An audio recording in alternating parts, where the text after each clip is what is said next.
जी हाँ, नमस्कार दोस्तों, मैं हूँ श्रीनिवास गडकरी और फिलहाल आप यहाँ जीवंत प्रसारण देख रहे हैं। मेरे साथ हो जीवंत प्रसारण में आप सभी का बहुत बहुत हार्दिक अभिवादन है, स्वागत है। दोस्तों, एक बात कहना चाहता हूँ कि हमारे जो माननीय प्रधानमंत्री नरेंद्र मोदी है, उनका सशक्त नेतृत्व है कि उन्होंने अभी भी किसी भी सिविलियन, जिसको कहते हैं नागरिक, की जान नहीं ली है। वो जहां पर भी अभी हमले हो रहे हैं, अटैक हो रहे हैं, वो सारे के सारे दुश्मन देश के डिफेंस सिस्टम है वहां पर हो रहे हैं। जहां से उन्होंने हम पर अटैक किया था, हम पर हमला किया था, वही नेस्तो नाबूद हो रहे हैं, बाकी कुछ भी नहीं।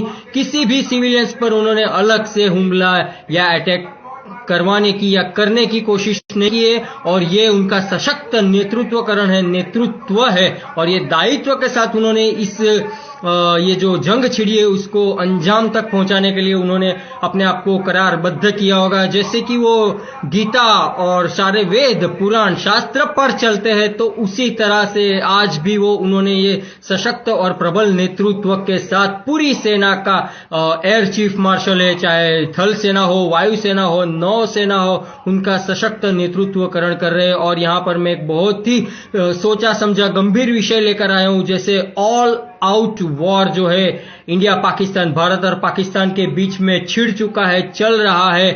शोर सरगोगा हो, फैसलाबाद हो, लाहौर हो, इस्लामाबाद हो, कराची हो, इन सब जगहों पर भारत ने उनकी डिफेंस सिस्टम को पूरी तरह से नस्तो नाबूद कर दिया है। और इसी तरह से आगे भी चलता रहेगा जब तक कि पाकिस्तान या ऐसा कोई भी दुश्मन देश जो आतंकवाद को पनाह देता है, वहां पर आतंकी पनपते हैं, बढ़ते हैं और इसी तरह से पूरे विश्व में अशांति का माहौल पैदा करते हैं। भारत एक ऐसा देश है जहां पर संस्कृति, संस्कार, गीत, संगीत, वाद्य, शिक्षा, ज्ञान, योग आदि इत्यादि का जहां पर प्रचलन होता था, होता है और होता रहेगा। वेद पुराण धर्मशास्त्र जहां पर से आए हैं, वहां पर जहां से आए, वहां पर जहां पर थे, वहां पर उसी को अगर आगे हम बरकरार रखने की कोशिश कर रहे हैं, तो इसमें कोई भी गलत या बुरी बात नहीं। और इस चीज को अगर कोई रोकना चाहता है, इस बात को अगर कोई रोकना चाहता है, चाहे जाने या अनजाने में, तो वो आतंकी से कम नहीं है। प्यार, मोहब्बत, आस्था, विश्वास, धर्म, संस्कार, आध्यात्म, ज्ञान, विज्ञान, ये सब हिंदुस्तान की संस्कृति में पला बड़ा है, पनपता है और यहां पर यही रहे तो अच्छी बात है, अच्छी रहनी चाहिए। उसी विषय को लेकर मैं यहां पर प्रस्तुत हुआ हूं। बाकी जहां तक जंग की बात है, हिंदुस्तान पूरी तरह से फिलहाल हावी हो चुका है। जी हां, ये बात अलग है कि कुछ हमारी भी क्षतियां, खामी होंगी या कुछ बुरे हमको कहते हैं, जिसको समाचार भी आ सकते हैं, जो कि सैनिक हमारे लिए, हम सब के लिए, भारत माता के लिए, भारत देशवासियों के लिए वहां पर सारे चारों तरफ से पूरे पाकिस्तान को घिरकर और पूरी जो सरहद है वहां पर लगे पड़े हैं, अपनी जान को जोखिम में डाल करके हमारे लिए वहां पर वो जंग खेल रहे। तो उनके लिए प्रार्थना करते रहे, करनी जरूरी है, करनी ही चाहिए। और प्रार्थना की है कर या सिर्फ मांग कर नहीं की जाती, ये दिल से आती है और दिल से की हुई प्रार्थना ऊपर वाले को जो है वो स्वीकार करनी पड़ती है।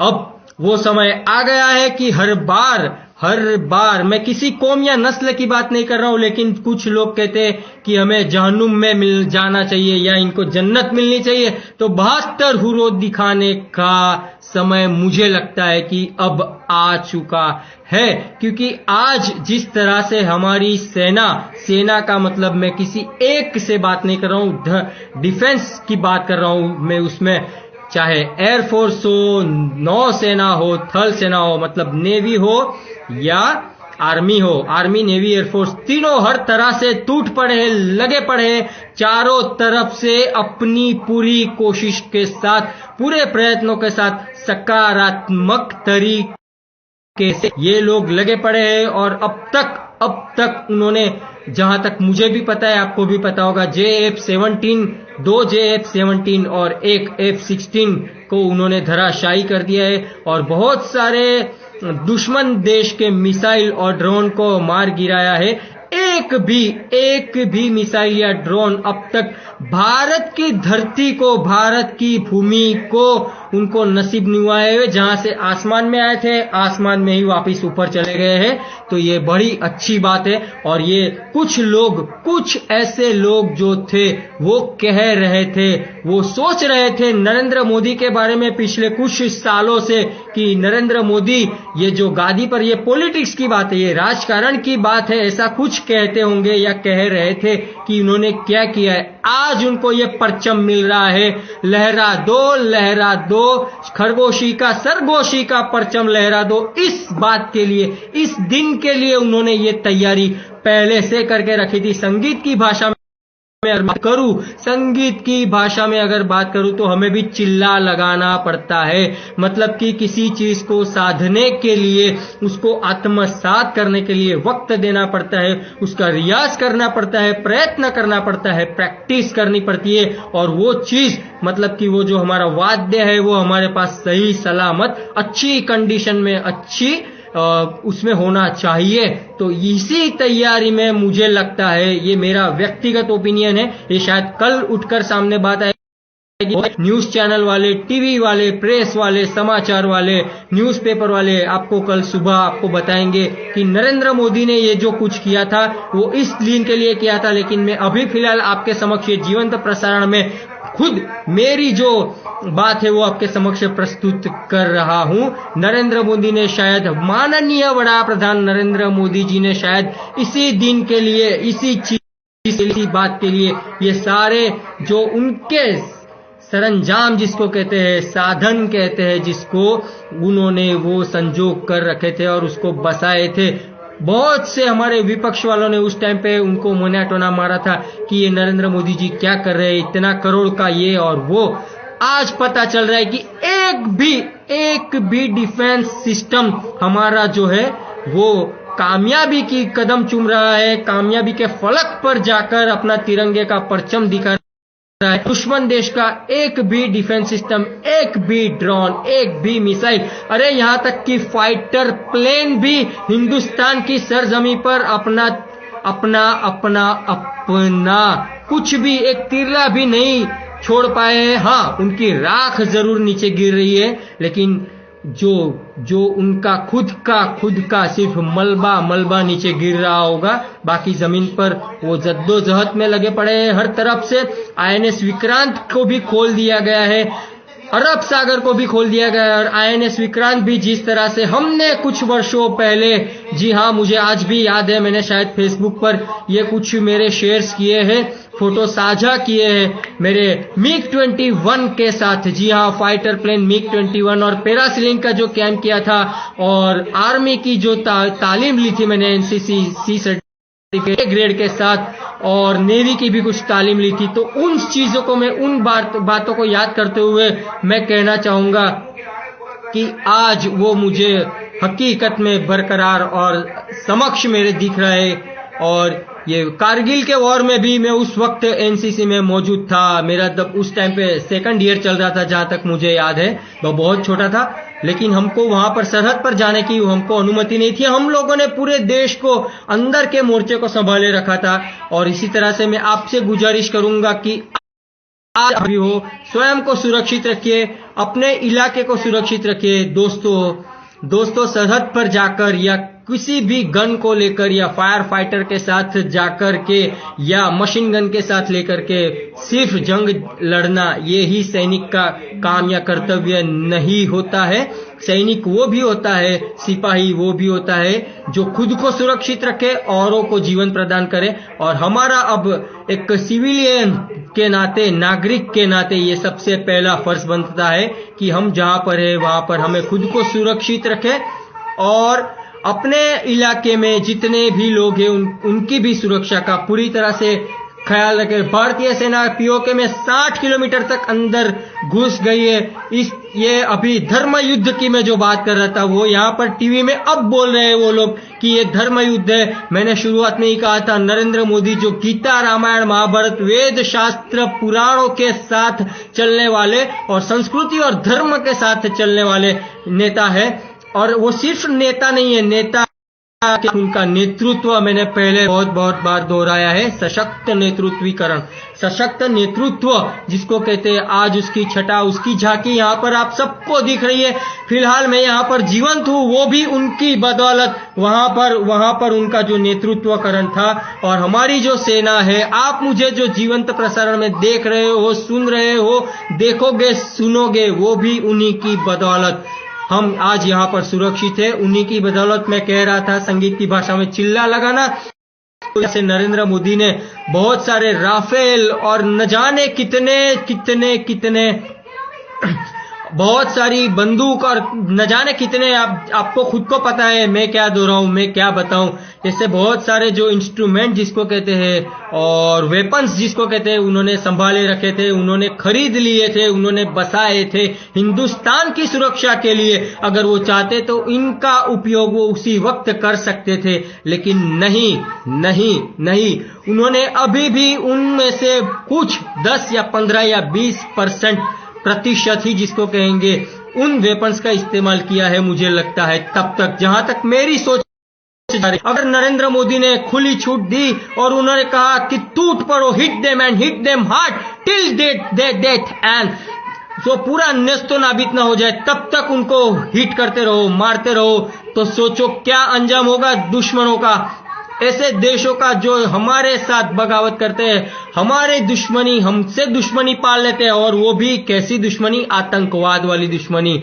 हिंदुस्तान ने किसी का कुछ बिगाड़ा नहीं, हिंदुस्तान ना किसी का कुछ बिगाड़ता। हिंदुस्तान प्रेम, विश्वास, आस्था, धर्म, आध्यात्म, संगीत, ज्ञान, विज्ञान, कला, इन सब चीजों में पला बढ़ा है और इसी को संस्कार और संस्कृति समझकर आगे बढ़ाने की वो कोशिश में लगा पड़ा है और लगा पड़ा रहता है।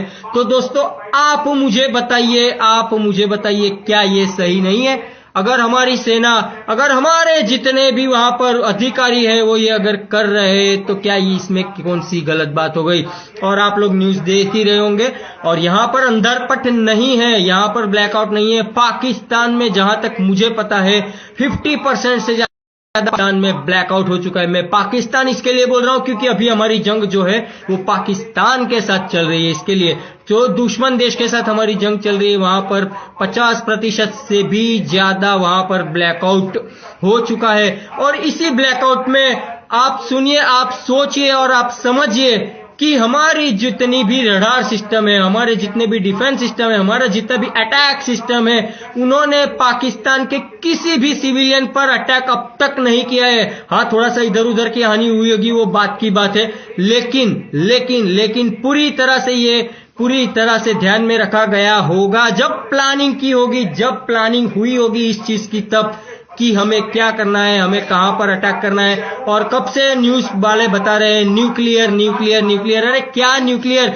जब हिंदुस्तान ने, उन्होंने जहां का न्यूक्लियर बेस है उसी को ही खत्म कर दिया है। अब सिर्फ एक ड्रोन की बारी है, सिर्फ एक ड्रोन, उस न्यूक्लियर जहां पर न्यूक्लियर बम उन्होंने रखा है वहां पर एक ड्रोन गिरा नहीं, और पूरा का पूरा मैं कहूंगा कि करीबन 100 किलोमीटर के व्यास का जो विस्तार है वो खत्म हो जाएगा। और न्यूक्लियर की शक्ति शायद मेरे से ज्यादा आप लोगों को मालूम होगी, तो आपको पता होगा कि कितना नुकसान होगा।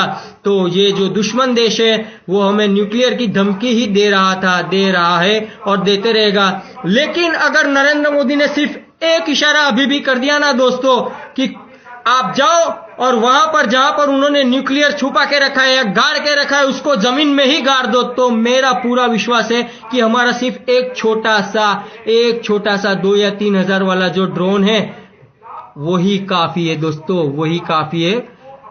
इसी तरह से आप बने रहिए, जुड़े रहिए, सुरक्षित रहिए, खुद की सुरक्षा कीजिए, औरों की सेवा कीजिए, धर्म का साथ दीजिए, धर्म को आगे बढ़ाइए, संगीत को आगे बढ़ाइए, प्रेम को आगे बढ़ाइए, विश्वास को आगे बढ़ाइए, प्यार को आगे बढ़ाइए, मोहब्बत को आगे बढ़ाइए। और जी हाँ, मैं ये नहीं कहता हूं सेक्युलरिस्ट वाली बात, जहां पर जरूरत है वहां पर बोलना भी चाहिए। इसी के लिए मैं आज यहां पर, शायद मुझे पता है, मैं पहली बार जीवंत प्रसारण के साथ इंस्टाग्राम पर आया हूं, तो जहां पर गलत हो रहा है वहां पर बोलना, वहां पर जंग जायज है।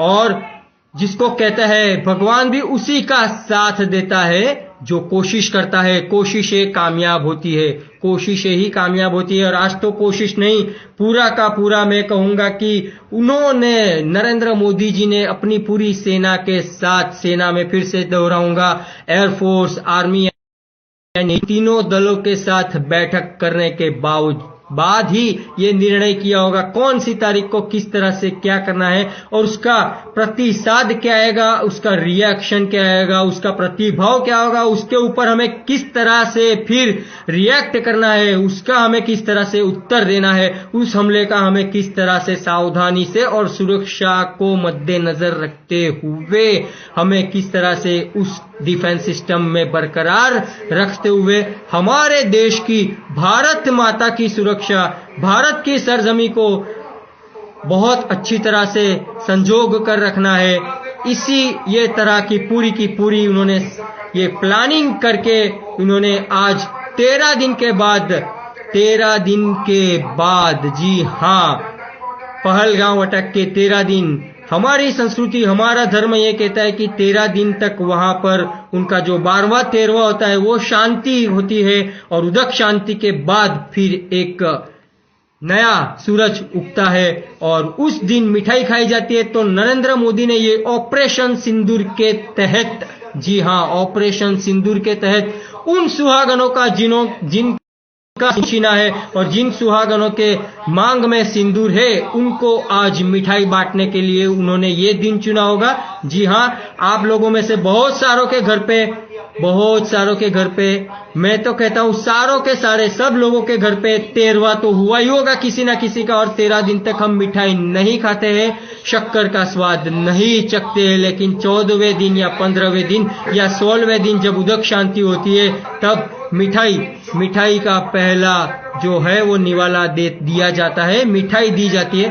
तो आज नरेंद्र मोदी ने जिन लोगों का सुहाग छीना है, उन लोगों को इस जंग के जरिए उन्होंने ये मिठाई प्रदान की है। मुझे ऐसा लग रहा है, ये मेरा व्यक्तिगत मानना है, बाकी तो सोच अपनी अपनी, समझ अपनी अपनी, कुछ भी हो सकता है। लोग कहने के लिए कुछ भी कहेंगे, समझने के लिए कुछ भी कहेंगे, समझेंगे, कहना मेरा कर्तव्य था, कहने की मेरी इच्छा हुई, मैं आ गया। समझना आपको है, आप सुन रहे हो, आप देख रहे हो, आप सुनोगे, आप देखोगे, आप क्या समझ रहे हो, आप क्या समझोगे, आप क्या सुनोगे, ये आपके ऊपर है। बहुत बहुत शुक्रिया, बहुत बहुत धन्यवाद। नमस्कार, श्री रणछोड़ राय की जय, भारत माता की जय। सुरक्षित रहिए, अपना डू प्लीज टेक केयर। वो अमिताभ बच्चन कहते हैं ना, ये मैं किसी बॉलीवुड स्टार की बात नहीं कर रहा हूं, एक भी हीरो अब तक पहलगांव हमले के बाद नहीं आया है। जी हाँ, ये बहुत साफ है। अभी हम लोग जिनको हीरो कहते हैं, एक का भी निवेदन नहीं आया है, पता नहीं क्यों। एक भी सुपरस्टार जिसको कहते हैं, चाहे वो क्रिकेट का हो या बॉलीवुड का हो या किसी भी अन्य क्षेत्र का हो, मुझे नहीं लगता, या मेरे ज्ञात में नहीं है। फिर पता नहीं अगर किसी के पोस्ट आई हो या किसी ने छोटा सा ट्विटर पे ट्वीट कर दिया हो, एक्स हैंडल जिसको कहते हैं, ट्विटर हैंडल, तो वहां पर आ गया हो, तो मुझे नहीं मालूम। बाकी नहीं आया है किसी का भी इस तरह से निवेदन। तो बहुत बहुत शुक्रिया, बहुत बहुत धन्यवाद। Please do take care of your own self and do take care of one and all. प्रार्थना कीजिए उन जंगी जांबाजों के लिए जो वहां पर जंग में अभी भी डटे हुए हैं, लगे हुए हैं और दुश्मन को मुंह तोड़ जवाब दे रहे हैं। बहुत बहुत शुक्रिया, बहुत बहुत धन्यवाद। श्री रणछोड़ राय की जय, भारत माता की जय। अस्तु, वंदे मातरम।